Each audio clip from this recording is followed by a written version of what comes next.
Hindi, nilayo ko nga doon sa mga kahoy yung ano eh. Yung bao. Ang daming kahoy eh.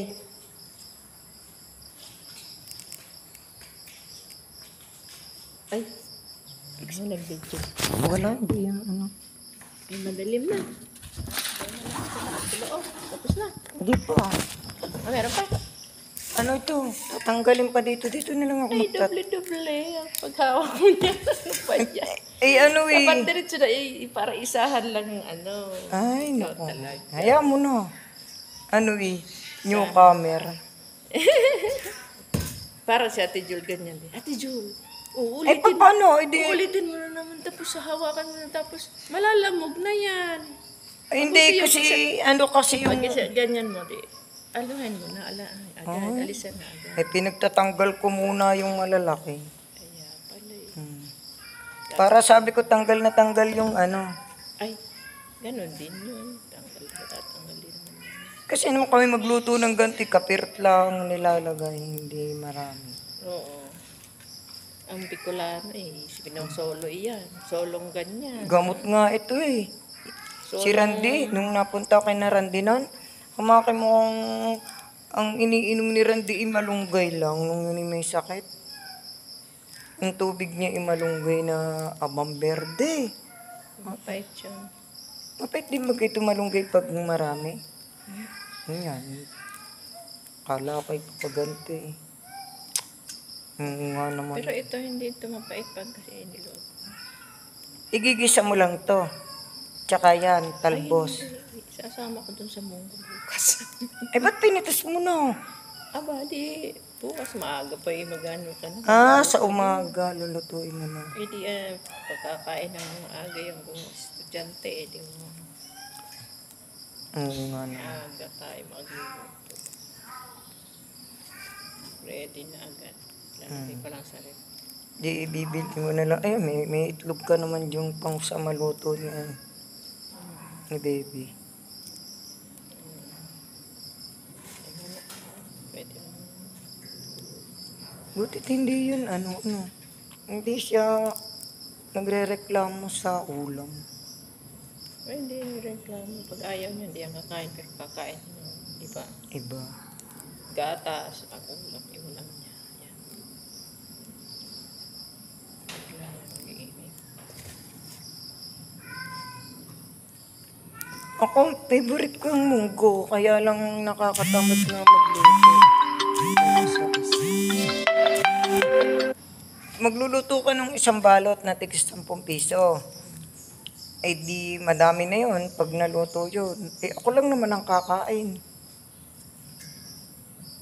Gawa ng kahit ang mga anak eh, di ko alam kung saan nakain pag yung ayaw talaga nila. Kaya dadating sa amin. Ano, sasabihin, nakakain ako. Sabihin ni Cairo. Tsaka pag may pera, siguro nakakain na doon sa mga kainan. Siyempre, nasasayang yung niluluto ko. Pag nagluto nga ako ng ulam sa amin na, halimbawa, gulay na ginisa. May nagbigay sa akin ng upo. Pag pumunta ako nun sa ka-eskwela ko, talagang ako'y pre doon ng mga gulay. Kay Mercy. Ay lulutuin ko yun, kagaya ng sitaw. Tinulungan ko mamitas ng sitaw. Si Mercy. Tapos di pinakuha niya ako ng sitaw. Kaunti lang rinuha ko noon. Ginisa ko lang. Abay na, ako na lahat lang din ang kumain. Wow, parang pang ulam. Oo, ako lang. Init ng init, init ng init. Buti hindi mapapanis mo lang yung rep. Iniinit ko na bago ako matulog. Tapos bukas. At saka kung magluto naman ako hapon. Eh di bukas pa yun mapapanis. Ang lagi napapanis sa amin, yung kanin. Tapos pag napanis, sasabihin ko, ayan, napanis ating kanin. Yun, magagalit ng aking mabait. Sasabihin, dadami-damihan ng sinaing. Eh, pag naman kaunti lang ang sinaing, at sasabihin, dadating. Papauyam. Hindi, sasabihin niya Wala nang... Nay, nagsaing kayo? Sabi ko, ay hindi, yung bahaw lang. Eh siyempre, magagalit yun, mabait yun.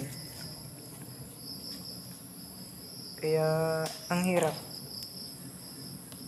Di mo alam kung anong style ang gagawin mong pakikisama ngayon. Meron siyang bunga ate na maliit.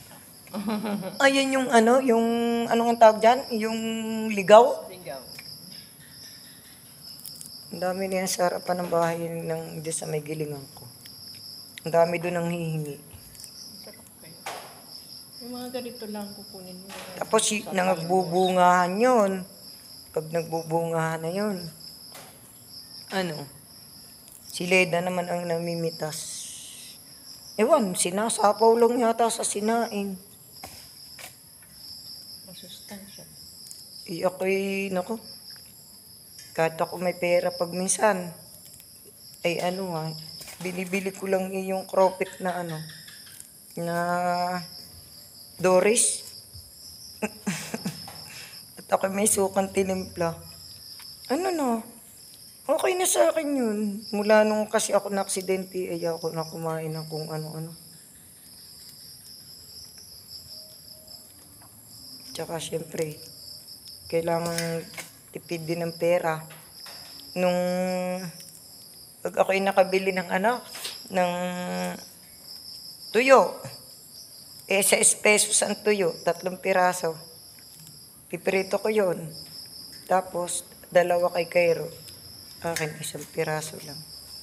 Tapos, hindi siya kakain.